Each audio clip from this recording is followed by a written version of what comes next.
큰 은혜가 우리 모두에게 충만하기를 주의 이름으로 소망합니다.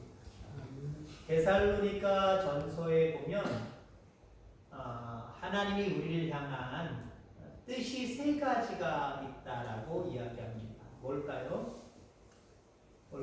항상 기뻐하는 것, 쉬지 말고 기도하는 것, 범사에 감사하는 것. 가장 먼저 이야기하고 있는 것이 항상 기뻐하라. 항상 기뻐. 지금 수요일마다 기쁨에 대한 이야기를 나누고 있습니다. 기뻐하는 것 중요하고요. 오늘 제목의 말씀처럼 그 기쁨이 일시적이고 그땐 기뻤었어. 앞으로 기쁠 때가 조금은 있을 거야. 이게 아니라 기쁨이 계속해서 누려져야 됩니다. 주님이 말씀하시는 기쁨, 바울이 얘기하는 기쁨은요, 잠깐 누리는 기쁨을 얘기하는 게 아니에요. 지속적인 기쁨을 이야기합니다. 데살로니가전서 5장에도 기뻐하라라고 이야기하지 않잖아요. 항상 기뻐요. 항상 뭐예요? 끊임없이예요. 지속적인 거예요. 지속적인 거예요. 자, 그런데 어떻습니까? 우리는 항상 기쁨을 누리기보다는 사실은 불행과 슬픔을 더 많이 경험하며 살아가는 것 같습니다. 인생을 살아가면서 기쁨을 누리되 지속적으로 계속해서 누리는 비결이 무엇일까요? 기쁨이 습관이 되어야 됩니다. 습관. 저는 아버지의 습관을 따라서 좀 좋지 않은 습관이 손톱 물어 뜯는 거예요. 긴장하면서요. 저는 손톱이 참 못생겼습니다. 왜요? 이 나이가 되도록 나도 모르게 이게 가요. 너무나도 흔한 습관이 되어버렸어요. 별것도 아닌 습관이 되어버렸어요. 이게 고칠 수 없는 습관이 됐어요. 습관이라는 게 여러분 어떻습니까? 나도 모르는 중에 그냥 나와버려요. 나도 모르는 중에 나와버려요. 얼마나 그게 인이 되겠으면 지금 50이 넘도록 어린아이 때나 할 수 있는 그 습관을 제가 가지고 있어요. 기쁨도 여러분도 그렇게 되기를 주의 이름으로 소망합니다. 기쁨도 습관이 돼야 돼요. 근데요, 기쁨이 습관되기 위해서는요, 이거 대단히 어려운 부분임을 우리는 인정을 먼저 해야 됩니다. 여러분, 아인슈타인이 이런 얘기를 했습니다. 항상 기뻐하는 습관을 가지려고 한다면 내가 가지고 있는 좋지 못한 습관보다 11배나 되는 좋은 습관을 자꾸 생각하고 가져야 된다 라고 이야기합니다. 저는 건강검진 받거나 그러면 목이 아파서 병원 가면은 의사 선생님이 하는 말씀이 있어요. 커피 많이 드시지 마세요. 그래. 커피 많이 드시지 마세요. 커피도 어떻게 보면 물이잖아요. 물. 그죠? 물인데 이 성분을 씻겨내기 위해서는 상당히 더 많은 물이 필요하다는 거예요. 오히려 갈증을 더 나게 한다는 거예요. 바닷물과 비슷하죠? 갈증 나면 바닷물 벌컥벌컥 먹어봐요. 갈증이 더 나는 거예요. 그걸 희석하기 위해서는요, 맑은 물이 마신 물의 몇 배가 필요한 거예요. 우리가 항상 기뻐하기 위해서는, 지속적으로 계속해서 기쁨을 갖기 위해서는 우리 속에 있는 나쁜 습관들이 있잖아요. 기뻐할 수 없게 만드는, 우울하게 만드는, 슬프게 만드는, 걱정하고 염려하게 만드는 그것들보다 11배 이상의 좋은 생각들을 자꾸 가져야 된대요. 좋은 생각들을 자꾸 가져야 돼요. 그래서 여러분들 기쁨이 습관이 될 수 있는 저와 여러분들 다 되어지기를 주의 이름으로 축원합니다. 바울은 아마 그런 어떤 방면에서 미리 깨달았던 것 같아요. 생각의 습관, 마음의 습관을 형성하는 데 있어서 그래서 그는 탁월한 방법을 성경에서 우리에게 가르쳐주고 있습니다. 그게 바로 기쁨이에요. 빌립보서에 보면은 기쁨이라고 하는 단어를 19번 사용하고 있고요. 기쁨과 연관될 수 있는 마음, 생각, 기억하라라고 하는 이런 동사, 이런 것들을 16번이나 사용하고 있습니다. 자, 그래서 바울은 습관을 변화시키는데 반복이 중요한 것을 깨달은 사람입니다. 이걸 좋은 것들을 자꾸 반복하면 할수록 이게 좋은 습관이 되는구나 그러면서 특히 쓴 게 기쁨의 단어. 바울은 그래서 기쁨의 사도라고까지 이야기를 합니다. 그가 입을 열 때마다 기뻐하라, 기쁨, 기쁨, 기쁨, 기뻐하라 이 말에 대해서 계속해서 반복해서 얘기하고 있어요. 그 이유가 있습니다. 오늘 본문 1절에 보면은 바울이 이렇게 이야기를 하고 있죠. 끝으로 나의 형제들아 주 안에서 기뻐하라. 끝으로 냅니다. 처음부터 끝까지 계속해서 바울은요 기쁨에 대한 이야기를 계속하고 있어요. 그러면서 마지막으로 끝으로 나의 형제들아 주 안에서 기뻐하라. 그러면서 뭐라고 얘기합니까? 너희에게 같은 말을 쓰는 것이 같은 말을 쓴다는 여기 같은 말은 뭐를 얘기하는 거예요? 자꾸 반복해서 내 입술에서 기뻐해라 기뻐해라 기뻐해라 이 말을 자꾸 쓰는 것이 나는 그렇게 수고로움이 아니라는 거예요. 너희들에게는 그것이 뭐라고 본문 1절 마지막에 안전하니라. 안전하니라. 다른 말로 얘기하면 유익하다는 거예요. 내가 너희들에게 잔소리처럼 기뻐해라 기뻐해라 기뻐해라 기뻐해라 기뻐해라 자꾸 이렇게 이야기하는 거 나 이거 수고롭지 않아. 수고롭지 않고 너희들한테 유익해. 너희들도 날마다 기뻐하리라 기뻐하리라 기뻐하리라 이런 생각을 가지고 살아봐봐. 그러면 기쁨이 계속해서 누려질 거야. 한마디로 이렇게 말씀하고 있다라고 하는 겁니다. 반복은 좋은 습관을 형성하는 어쩌면 교육의 비결입니다. 아이들에게도 어떻게 해요? 계속 반복시키잖아요. 반복. 주일학교 어린이들도요. 앞에 예배 드릴 때 스크린에다 마지막에 주기도문을 다 써놔요. 애들한테 주기도문 믿음이 없으면 또 애들한테는 힘들어요. 자꾸 보고 있게 만드는 거예요. 자꾸 보고 있게. 그럼 좀 외우다 싶으면 눈 감고 해라. 눈 감고 해라. 나중에 외워버리는 거예요. 9구단. 2는 2, 2는 4, 9단까지. 자꾸 반복하면 반복할수록 반복하지 않은 아이들보다 더 9구단이 빨리 뛸 수 있다는 거예요. 반복은 그래서 여러분들 교육에 효과가 있는 거고요. 반복은 또한 여러분들 형통의 비결임을 기억하기를 주님으로 축원합니다. 형통의 비결이 반복이. 특히 어떤 말씀을 우리가 연관을 이룰 수 있냐면요. 시편 1편의 말씀. 여호와의 말씀을 주야로 묵상해라. 반복하라는 게 반복하라는 게. 하나님의 말씀을 가까이 하기를 계속해서 반복하라는 거예요. 나 지난번에 읽었어. 나 이제 안 읽을래. 또 읽어. 아니야. 이게 아니라 읽어도 또 읽고 읽어도 또 읽고 들어도 또 듣고 또 듣고 봐도 계속해서 보고 반복하라는 거예요. 반복할 때 어떤 일들이 벌어집니까? 좋은 생각이 나오고요. 좋은 언어가 나오고요. 좋은 행동이 나오고요. 좋은 습관이 나오고요. 결국 좋은 인격이 형성되고요. 결국 우리의 미래가 새롭게 변화된다라고 하는 거예요. 여러분 기쁨을 늘 반복할 수 있는 저와 여러분들 되기를 주의 이름으로 축원합니다. 기쁨을 계속해서 누리는 저와 여러분들 다 되기를 주의 이름으로 축원합니다. 자 그러면 기쁨을 계속해서 누리는 지혜, 기쁨을 계속해서 누리는 방법이 있다는 거지. 오늘 두 가지하고 다음 주에 한 가지를 하려고 합니다.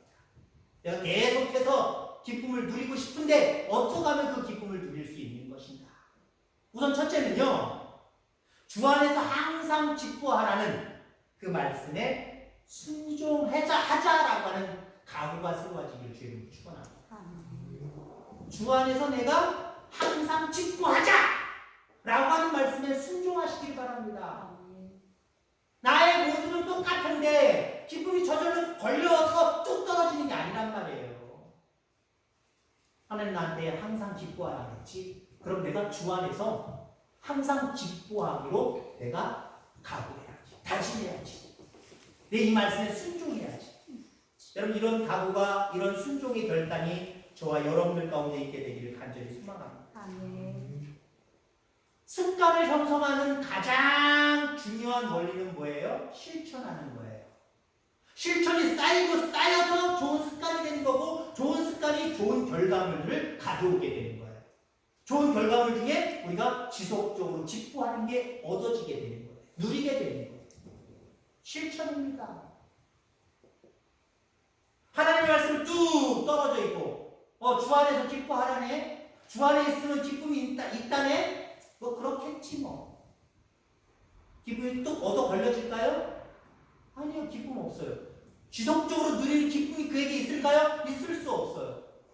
주 안에서 기뻐하라 했지. 주님 안에 있으면 기쁨이 지속적으로 내게 임한다고 말씀하셨지. 그 말씀에 순종해서 내가 주님이 말씀하시는 대로 한번 실천해보자. 살아보자.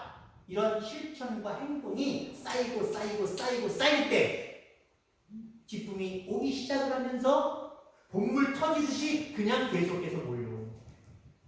지속적으로 누리는 그 기쁨이 우리 속에 있게 된다는 사실 여러분 기억해 보기를 주의 이름으로 축원합니다. 항상 기뻐하라는 하나님의 말씀에 내가 순종해야지. 내가 순종해야지. 어떤 분이 저한테 그렇게 얘기해요. 여러분들 저를 어떻게 느끼셨는지 모르지만 목사님은 뭐 이렇게 맨날 즐거워요? 왜? 나는 그냥 걱정되고 염려되고 막 그러는데 목사님 왜 이렇게 즐거워 보여요? 사랑하는 자녀에게 잠을 주신다고 그랬는데 왜 나한테 잠을 안 주세요? 목사님 잘 주무시죠? 예, 저 잘 자요. 제가 그분한테 그런 얘기를 했어요. 아무것도 염려하지 마세요. 그럼 밤에 잠을 잘 자게 되더라고요. 아무것도 염려 안 하니까 하나님 앞에 하나님이 나한테 기쁨을 주셔서 사랑한다라고 말씀하시면서 나한테 깊은 잠을 푹 주십니다. 여러분 보세요. 근심하고 걱정하고 염려하는 건 그건 내가 항상 기뻐하기를 작정하고 실천하는 실천 강령들이 아니에요. 반대 개념이잖아요. 그죠? 반대 개념이에요. 하나님 나한테 항상 기뻐하라 그랬는데 자기 혼자 걱정하고 염려하고 근심하고 그렇게 살아보세요. 이건 이루어지지 않아요. 근데 주 안에서 기뻐하라 그랬으니까 모든 염려 주께 맡기라 그랬으니까 내가 걱정되고 염려되고 여러 가지 근심되는 거 이거 다 하나님 앞에 맡기고 정말 주 안에서 내가 기뻐해보자. 주 안에서 기쁨을 누려보자. 라고 여러분들 실천하시길 바랍니다. 그 실천의 방향이 뭐예요? 근심 걱정 없애버리는 거예요. 안 하는 거예요. 내가 한다고 더 잘 되는 것도 아니니까 안 해버리는 거예요. 그 실천이 있어질 때 기쁨이 우리에게 몰려오고 실천하지 않으면요 기쁨이 계속해서 반복되어져서 우리에게 누려지는 그 좋은 습관들이 될 수가 없어요. 좋은 습관은 실천을 통해서 온다는 거예요. 내가 항상 기뻐하기로 결단하고 순종하는 삶을 살아가는 저와 여러분들 다 되기를 주의 이름으로 축원합니다. 그럴 때 놀라운 변화를 우리는 맞이하게 될 것입니다. 우선 언어가 변화될 거고요. 마음이 변화될 것이고요. 얼굴이 변화될 것이고 성품이 변화될 것이고 습관이 변화될 것입니다. 아울러 우리의 미래까지도 변화될 거예요. 그러면 항상 기뻐하는 사람, 싫어할 사람 어디 있어요? 항상 기뻐하는 사람, 싫어할 사람 한 사람도 없습니다. 요즘 대학 한창 여러 가지 시즌이잖아요. 면접도 보고 하는. 우리 한도 몇 개 면접을 보고 몇 개 면접이 나왔습니다만은 얘는 면접 보고 나면 그렇게 자신만만하고 저도 그냥 든든해요. 왜요? 다른 애들은 요즘에 보니까 인터넷으로 해서 화상 면접도 있고요. 직접 가서 교수들 만나서 하는 면접도 있고 여러 가지더라고요. 근데요, 제가 그렇게 주의를 주긴 줬습니다만 면접 끝나고 화상 면접 같은 경우 인터넷이나 이런 걸 통해서 다른 아이들 물어보면 자꾸 밑에 쳐다보고 막 읽고 그러더래요. 자기는 히히 웃으면서 그냥 나름대로 공부해놨으니까 그냥 막 얘기했대요. 잘했다. 합격 여부를 떠나서 참 잘했다. 교수님이 너 되게 좋아하겠다. 점수 많이 받았겠다. 제가 그냥 웃으면서 그렇게 얘기해요. 여러분 웃는 사람에게 침 못 뱉는다 그러잖아요. 늘 얼굴에 그 기쁨이 누려져서 계속돼서 유지돼서 기뻐하는 사람, 싫어할 사람 한 사람도 없어요. 물론 때와 장소는 가려야 되겠죠. 남의 장례식장 가고 시기지 웃고 있으면 안 돼요. 근데 그걸 제외하고 특별한 경우를 제외하고 웃는 사람에게 뭘 할 사람 한 사람도 없어요. 오히려 웃으면 복이 오는 거예요. 웃으면 사람들의 관심이 오는 거예요. 웃으면 다른 사람들의 시선이 오는 거예요.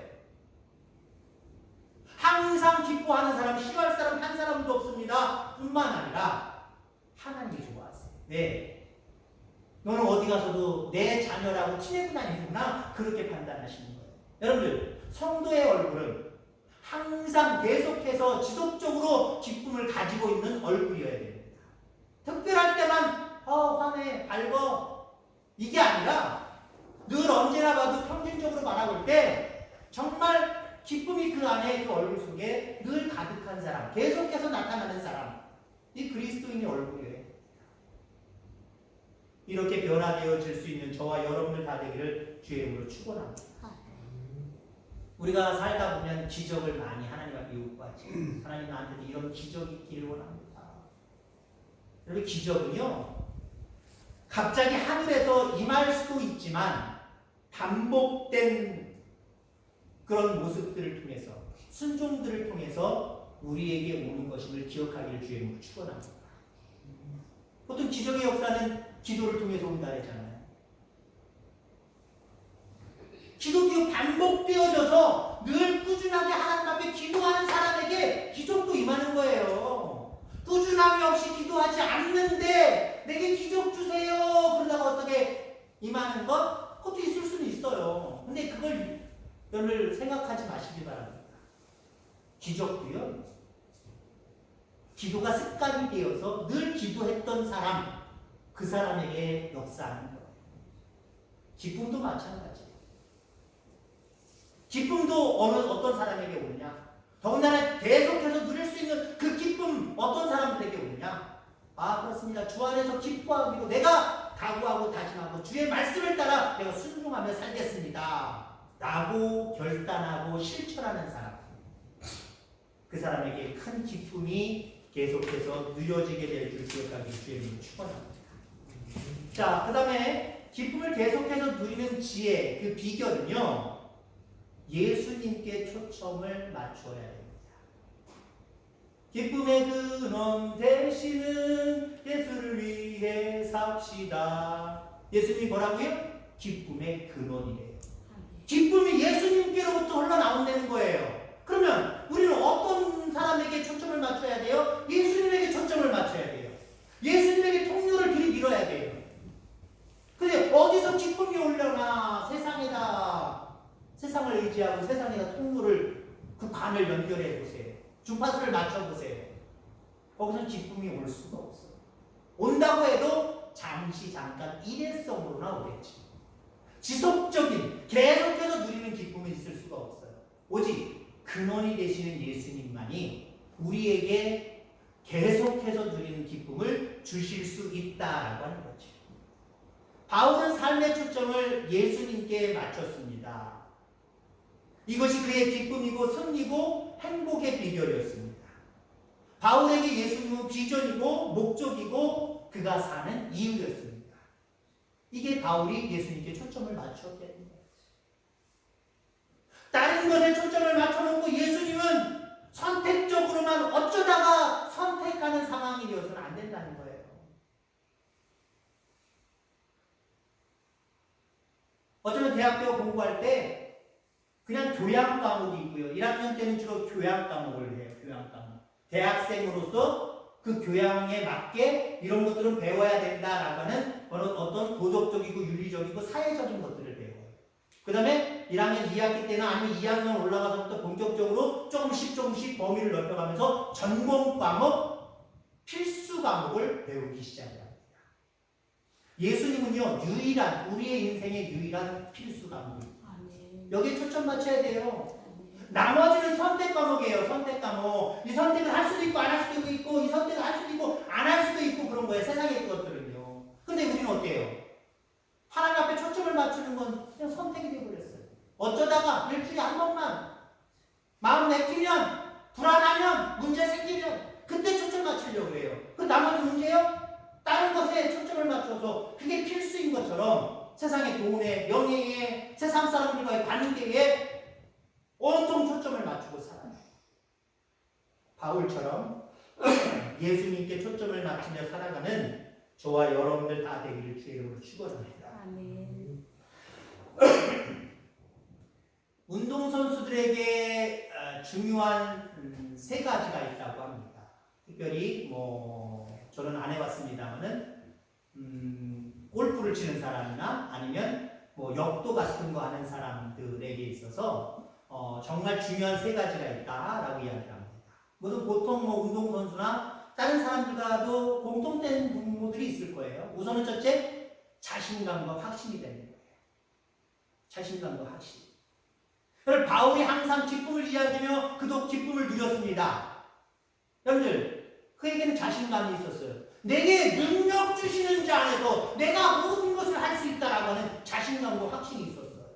그러니까 바울은 기쁨을 누릴 수 있는 기쁨의 사도가 된 거예요. 기쁨을 계속해서 누리는 사람이 될 수 있었던 거예요. 여러분들 자신감 없습니까? 세상 것들이 여러분들에게 자신감을 줍니까? 그것들로 자신감을 삼고 살아가고 있습니까? 그러지 마시기 바랍니다. 예수 그리스도, 그분이 우리의 확신이고 우리의 자신감이어야 됩니다. 그랬을 때 우리는 능치 못함이 없는 그 모습 속에서 항상 기뻐할 수 있는 거예요. 자, 두 번째로 중요한 게 집중과 초점을 맞추는 것이다 라고 이야기합니다. 특히 골프 선수들에게 어때요? 집중해야 돼요. 모든 운동선수가 그렇지만. 그러면 초점, 홀이 어디에 있는가? 거기에 다른 데 쳐다보면 안 돼요. 지금 9번을 해서 치고 있는데 11번을 저기 쳐다보면 안 되잖아요. 자기가 맞추고 있는 그 홀 구멍을 맞춰서 거리를 맞춰서 해야 됩니다. 그 다음에 세 번째 중요한 게 뭐냐면은 바로 잡는 것이에요. 바로 잡는 것. 저도 골프를 안 쳐봤지만 골프 치는 사람들보다 TV 화면에 보이잖아요. 이렇게 뭘 세게 치든지 슬쩍 치든지 보면 요거 손을 만지작 하면서 조금 앞으로 가기도 하고 뒤로 가기도 하고 그렇게 손을 잡고 움직여요. 역도하는 사람들 보세요. 역도하는 사람들. 그 중심이 어딘지 어떻게 센치도 이렇게 재요. 자기 손으로 이렇게 재가지고 여기서 딱 칩니다. 생각해보세요. 역도하는 사람이 그럼 제대로 잡지 않고 이렇게 잡고 시작했다고 생각해보세요. 이렇게 잡은 게 아니라 들을 수가 없는 거예요. 처음부터 들을 수가 없는 거예요.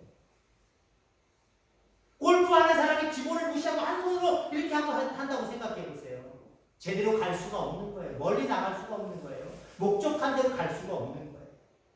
바울은 복음으로 시작했다가 율법으로 돌아가 버린 사람들에게 방향을 다시 잡아라 라고 이야기합니다. 물론 우리 그리스도인으로서 아예 복음과 관계없는 곳에서 살아가고 있는 복음 없이 살아가는 그들에게 방향을 잡아라 라고 이야기합니다. 바로 잡아라 라고 이야기할 줄 알아야 됩니다. 예수 그리스도를 붙잡아라, 편대를 붙잡아라 라고 이야기할 수 있어야 돼요. 또한 바울은요, 안 믿는 사람들에게가 아니라 율법 가운데 있는 방향을 율법으로 정해놓은 사람들을 향하여서 율법이 아니다, 복음이다. 물론 이 율법과 복음에 대한 이야기는 다음 주에 연결하려고 해요. 좀 내용이 좀 길 수 있기 때문에 오늘 띄워서 다음 주에 하려고 합니다. 항상 계속해서 기쁨을 누리는 사람은요, 율법의 사람이 아니라 복음의 사람이어야 됩니다. 율법을 무시하는 게 아니에요. 다음 주에 들어보면 알아요.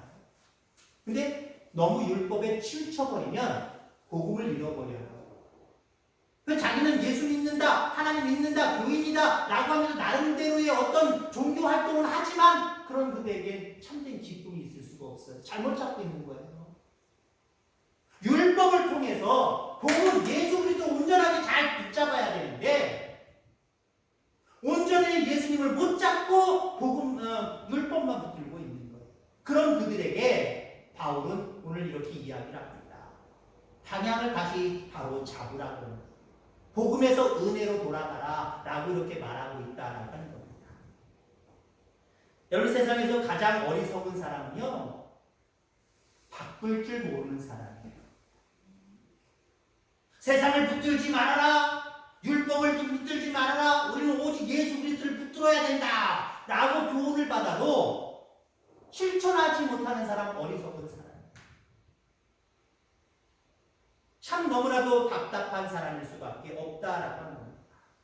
바울은 예수님을 만난 후에 방향을 완전히 바꿀 수 있었어요. 자기가 붙잡는 것을 확 내려놓고 배설물로 여기고 예수 그리스도를 온전히 붙들었던 사람이었습니다. 그렇습니다. 바울은 예수님을 만난 이후에 모든 것들을 다 배설물로 여겼어요. 왜요? 그 전에는 그게 최고인 줄 알았어요. 오늘 본문에 이야기를 하고 있죠. 자기를 자랑할 수 있는 이야기입니다만은 나는 8일 만에 할례를 받고 이스라엘 족속이요 베냐민 지파요 히브리인 중에 히브리인이요 율법으로는 바리새인이요. 그가 붙들었던 것들이에요. 그걸 대단한 것으로 여겼단 말이에요. 대단한 것으로 여기고 붙들었는데 예수를 만난 다음에 이게 아무것도 아니네 놔버렸어요. 놔버리고 오직 예수님을 붙들었어요. 그럼 그에게 주어진 것이 기쁨이었습니다. 그렇게 율법을 가지고 율법주의에 빠져서 나름대로 열심으로 일할 때는 일한 그런 어떤 성과는 스스로 나는 이런 일을 했구나 라고 하는 성과는 스스로 얻을 수 있을지는 모르지만 참된 기쁨이 없었어요. 잠시 잠깐 기쁨이지 지속적인 기쁨이 없었어요. 근데 이런 모든 것들을 내려놓고 예수를 붙든 이후에 바울은 기뻐할 수 있었어요. 감옥에 갇혀도 기뻐할 수 있었어요. 여러분들 바울이 예수님 만나기 이전에 감옥 간 일 있습니까? 없어요. 그의 대로가 확 뚫려버렸단 말이에요. 누가 바울 그때는 이름이 사울이었죠. 사울 잡아갈 사람 한 사람도 없어요. 때릴 사람 한 사람도 없어요. 사울이 하는 일들을 바로바로 한 사람도 없어요. 근데요 그런 상황 속에서 사울은 기쁨이 없었어요. 지속적인 기쁨이 없었어요. 근데 예수를 만난 다음에 다 배설물로 여기고 오직 예수님을 붙드는 그 순간에 그는 육신적으로 탄탄대로가 뚫렸던 그 대로가 다 막혀버리고 이제는 자기를 미워하는 사람, 잡아 죽이려고 하는 사람, 감옥에 가두려고 하는 사람 이런 사람들로 가득하여서 그는 돌을 맞아도 여러 번 맞았고요. 죽음의 위기를 여러 번 넘겼고요. 감옥에 갇혔고요. 근데 여러분들 보세요. 바울이 뭘 얘기하고 있어요? 원래 빌립보서에서 기쁨을 얘기하고 있단 말이에요. 그가 그런 기쁨을 누리고 있다는 거예요. 여러분들 그렇습니다. 예수님을 온전히 붙들을 때 우리에게는 일시적인 기쁨이 아니에요. 계속해서 누리는 기쁨이 우리에게 주어집니다. 예수님으로 말미암아 늘 그 기쁨이 지속적으로 누려지는 그런 축복이 저와 여러분들 가운데 있게 되기를 주의 이름으로 축원합니다. 기도하겠습니다. 하나님 아버지 감사합니다.